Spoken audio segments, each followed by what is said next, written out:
The night had settled thick over Rome, a warm autumn darkness that pressed against the shutters of every apartment like a held breath. Most of the city slept, taxi engines low on distant streets, an occasional bark echoing from the riverside, but the rest was silence. Elena Rossi lay half awake, half adrift in dreams she never quite remembered. The digital clock on her bedside table glowed 2:59, the red numbers reflected faintly in a glass of water. When the phone rang, the sound was so sharp that for a second she thought it belonged to the dream. It rang once. Twice. A third time. She sat up, heart flicking faster. No one called her at this hour, not anymore. She hesitated, watching the unknown number flash on the screen. No name, no country code, only a row of digits that looked almost accidental. After the fourth ring she answered. Pronto? Static. Then a thin voice, soft as if from far away. Is this Elena Rossi? Yes, she said carefully. Who is this? A pause, the faint hum of a line between consonants. You don't know me, the voice said, but you once knew someone who did. Before she could respond, the line went dead. She sat in the dark, the phone still warm in her hand. Outside, a moped passed below her window, scattering puddles. The call had lasted 13 seconds. She replayed it in her mind, the exact wording, the tone, the slight tremor that might have been emotion or interference. You once knew someone who did. Elena stared at the ceiling until dawn crept into the edges of the curtains. When the first church bells of Trastevere began to ring, she made coffee strong enough to mask her unease. All morning she tried to forget it.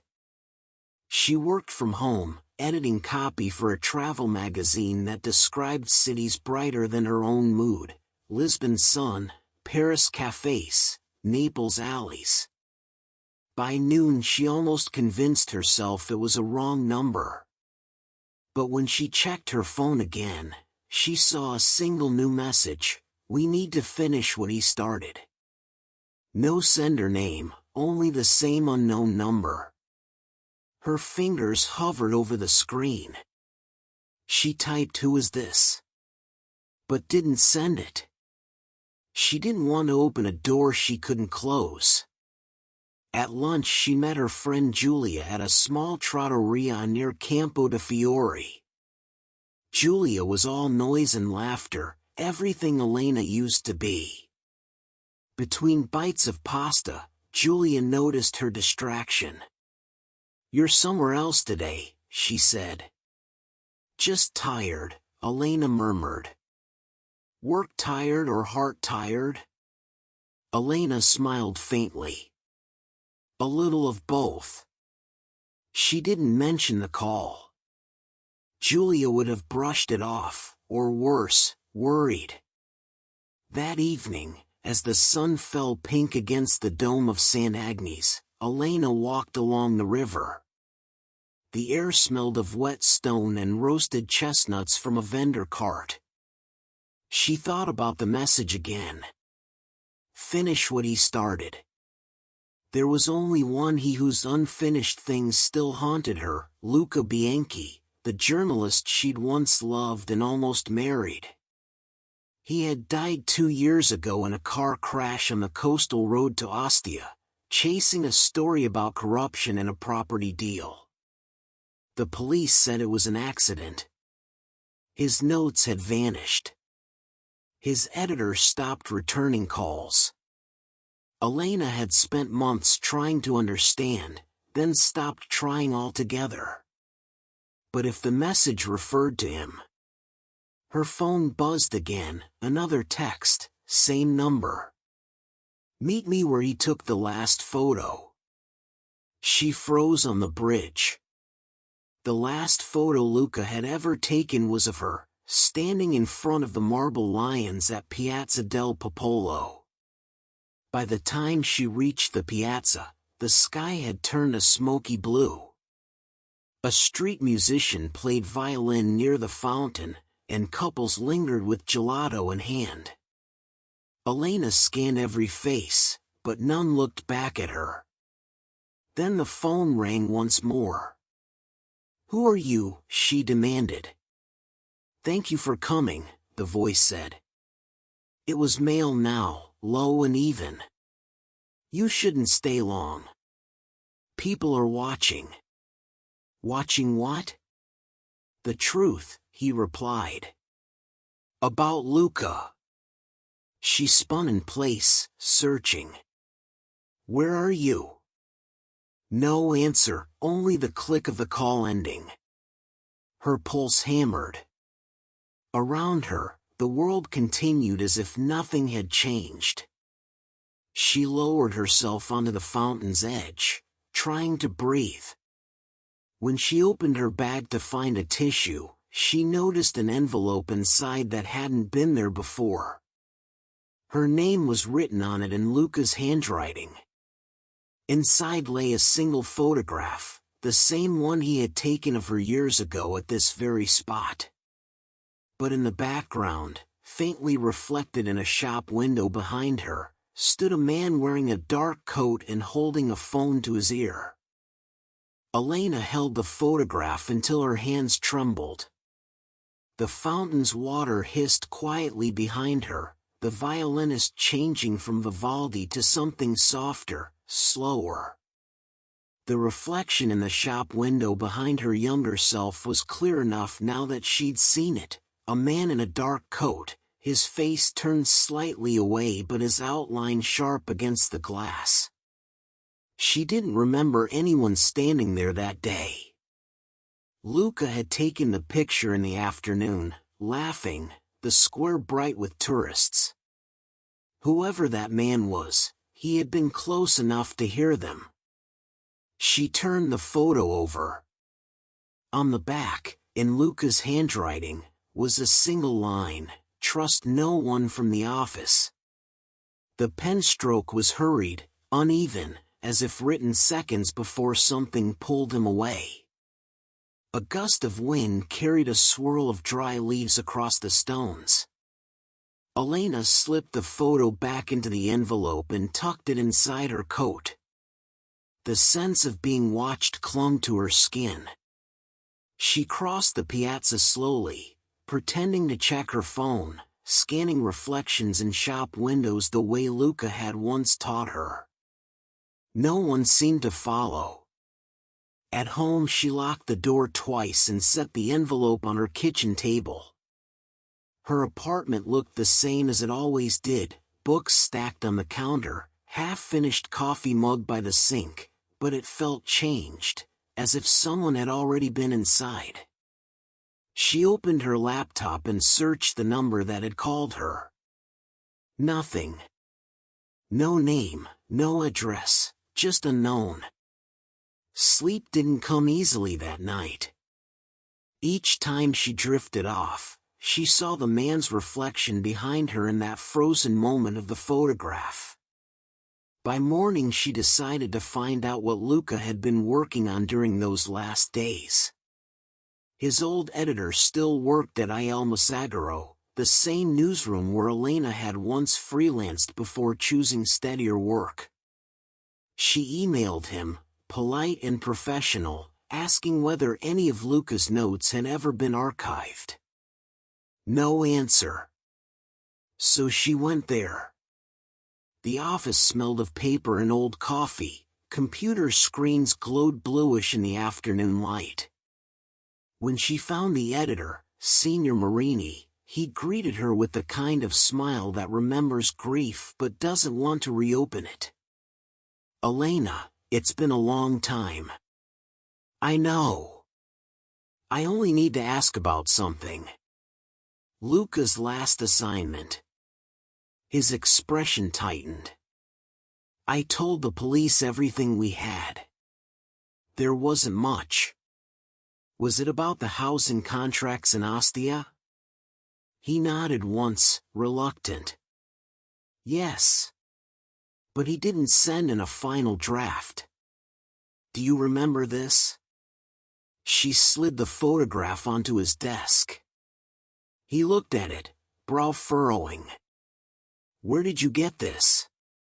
It was left for me. Yesterday. A pause. Who left it? I don't know. Marini rubbed his temple. Listen to me, Elena. That story, there were names in it that mattered. Luca was brave but reckless. Some of the people he chased were not the kind you disturb twice. You're not writing anything, are you? No. Good. Then forget this. He pushed the photo back toward her, hands trembling slightly. Whatever you think you'll find, it won't bring him back. She took the picture and left, his warning echoing all the way down the stairwell. Outside, the sun hit hard against the marble facades, too bright after the newsroom's dim light. Elena walked aimlessly until she reached a small cafe near Piazza Venezia. She ordered espresso, sat by the window, and watched traffic pulse around the monument. Her phone vibrated. A message again. He hid the rest under your name. She stared. Under my name? Her apartment mailbox. The thought arrived like lightning. She paid quickly, almost knocking over the cup, and ran the short distance home. Inside the lobby, the rows of metal boxes glinted dull gold. Hers, Rossi, E. held only one envelope. Inside were photocopies of documents, municipal contracts, lists of shell companies, signatures. Each page bore Luca's small initials in the corner. At the back was a folded letter addressed to Cara Elena. She hesitated, then unfolded it. If anything happens to me, it won't be an accident. They think they can bury it, but the files are safe now. Don't try to fix this alone. Find the photographer, he owes me a favor. You'll know him when you see the lions again. She sank onto the stairs, the pages trembling in her lap. The photographer. That meant Matteo Ricci, a friend of Luca's from university days, the one who had introduced them. She hadn't spoken to him in years. It took her hours to find his current number, listed under a small studio near Porta Portese. She called, no answer. She decided to go. The studio was on the second floor of a building that smelled of varnish and damp stone. She rang the bell. After a pause, footsteps. The door opened just enough for a face to appear, Matteo, older, lines deeper around his mouth. Elena? Dio mio, I didn't expect. Luca mentioned you, she interrupted. In a letter. He said you could help. His eyes darted to the hallway behind her, then back. You should come in. The room was cluttered with cameras and negatives pinned to strings. The shutters were half closed. When did you get that letter? He asked. Yesterday. Someone left it for me. Matteo exhaled. I told him it was dangerous to keep copies. After he died, I destroyed what I had. But these, she said, holding out the documents. He scanned them quickly. These are enough to make enemies. Then tell me what they mean. He hesitated. Developers buying protected land, laundering money through shell companies. Luca found the connection. The man in that photograph, he pointed at the envelope she'd laid on his table, is their lawyer. If he's contacting you now, something's shifting. He called me, she said. At 3 in the morning. Matteo stared at her. Then he's not warning you. He's checking whether you still have what they want. Thunder rumbled far away over the city. Elena felt suddenly cold. What should I do? Disappear for a while. Leave Rome. I can't. This was Luca's work. Then you'll need allies. He opened a drawer and pulled out a small USB drive. This is the rest. I kept it, in case his death wasn't an accident. If you publish it, do it carefully. Before she could reply, footsteps echoed in the stairwell outside, heavy, hurried. Matteo froze. Were you followed? I don't think so. He slipped the drive into her hand. Go. Now. Through the back. She ran. The back stairway smelled of plaster and rain. On the street, people hurried under umbrellas. To them she was just another woman late for something. She didn't look back until she reached the corner. A dark car idled near the building's entrance. 2 men stepped out, coats glistening with rain. Elena ducked into a side alley and kept walking until her legs shook. The drive in her pocket felt like a heartbeat. At home she locked the door and drew the curtains. Her reflection in the window looked foreign, eyes wide, hair damp from the rain. She turned on her laptop and slid the drive into the port.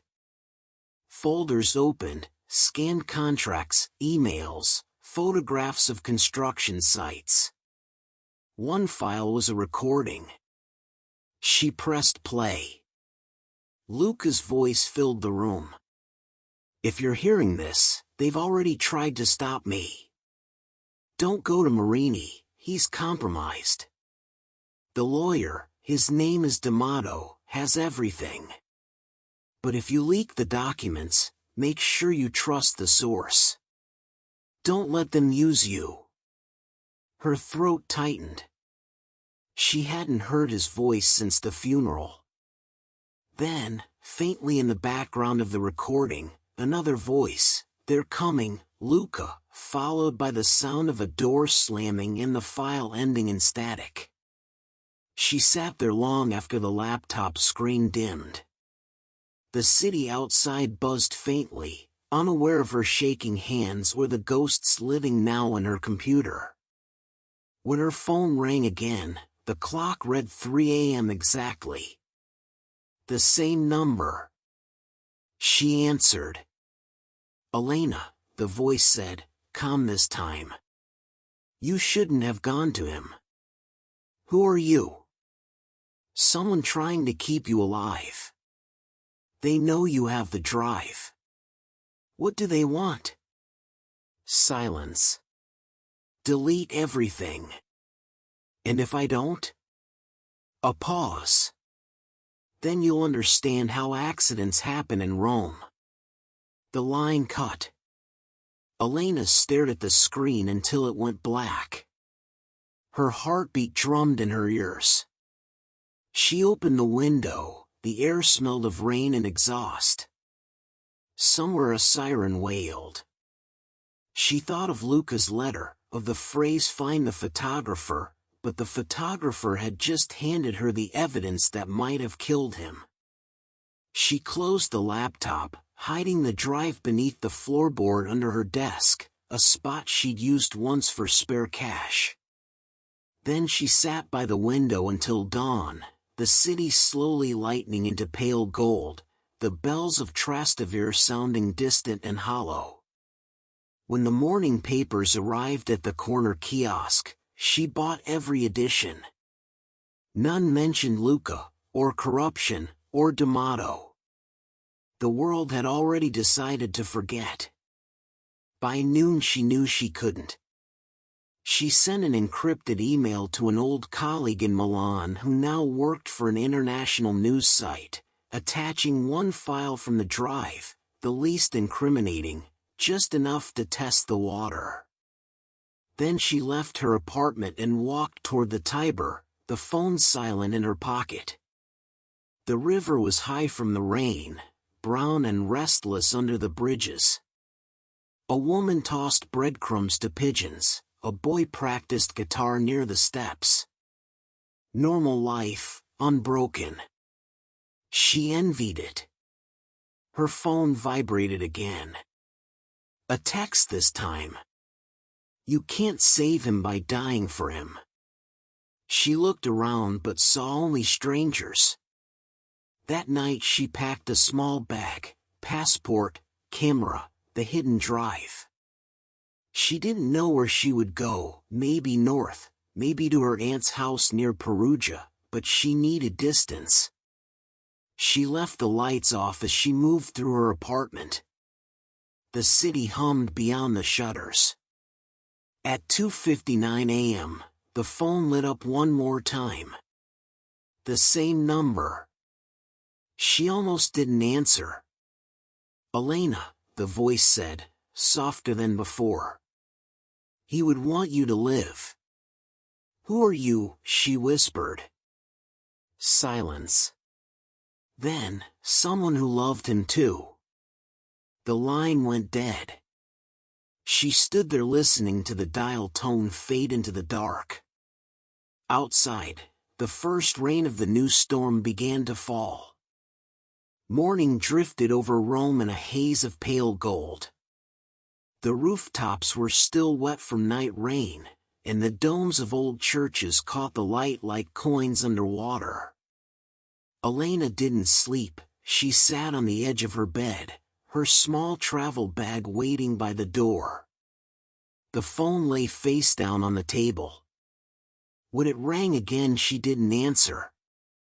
The sound went on, patient, like a knock that refuses to stop. Then it fell silent. In that silence she decided what she would do. She slipped the USB drive into a padded envelope, addressed it in small, even letters to her colleague in Milan, and walked out before she could change her mind. The post office on Via Arenula smelled of paper and dust. She queued behind an old man paying bills and a young woman mailing postcards to somewhere sunnier. When her turn came, she handed over the envelope, paid for registered delivery, and watched the clerk stamp it with the date. The sound was small, final. Outside, she stood in the square watching the traffic crawl along the river. For the first time in days she felt something like calm. She didn't know what the story would become once it left her hands, she only knew it wouldn't vanish again.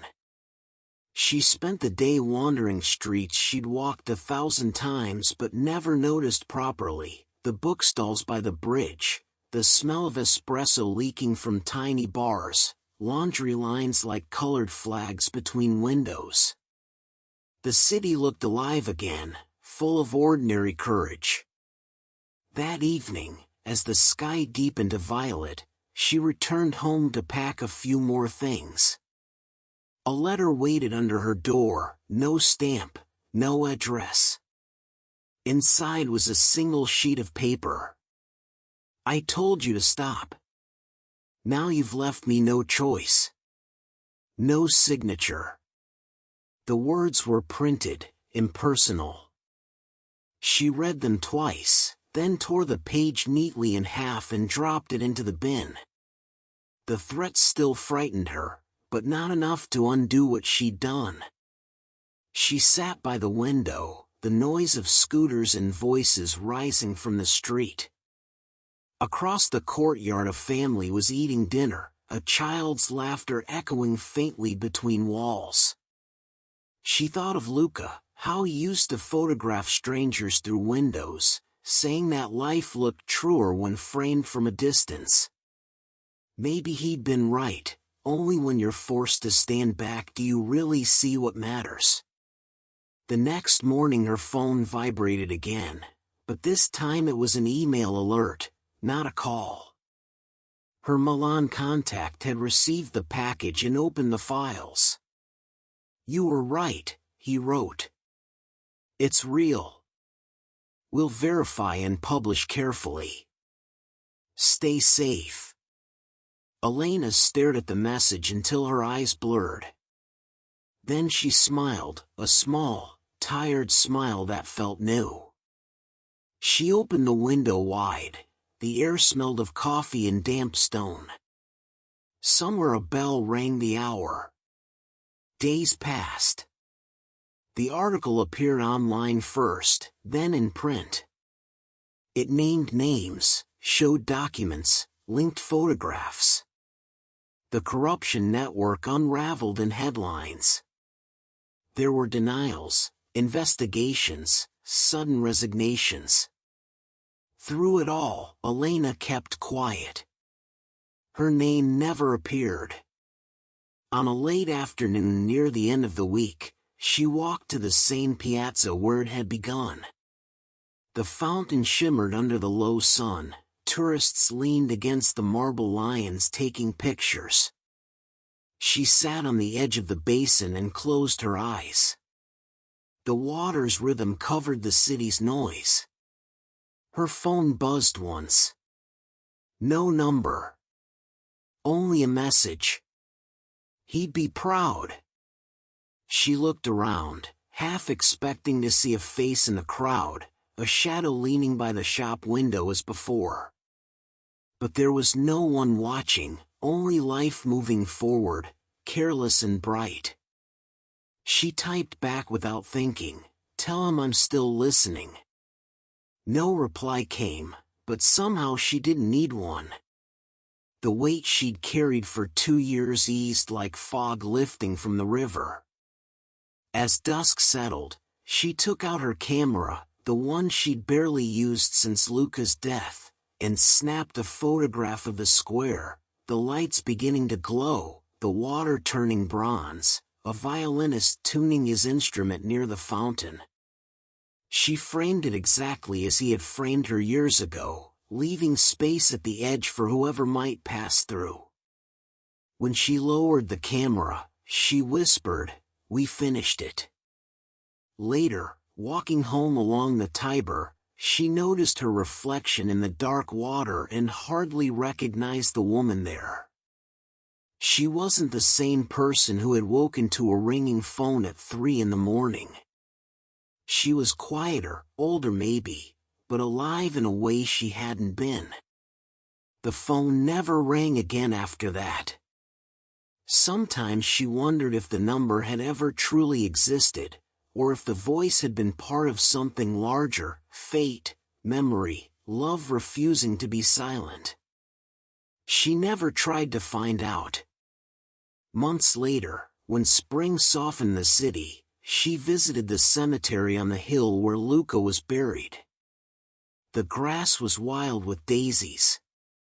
She placed a small photo on a stone, the new picture of Piazza del Popolo, the one she'd taken that evening. "I kept the promise," she murmured. "And I'm still here." Wind moved through the cypress trees, scattering petals across the path. Down in the city, church bells began to ring for evening Massachusetts. She stood a moment longer, listening, then turned back toward the noise and light below. Somewhere a phone rang in a stranger's apartment, a sound like any other sound in Rome, small, fleeting, unimportant. But for her it carried a different note, a reminder of the night that had woken her life. Sometimes the wrong call doesn't take you away from your story, it brings you back to it.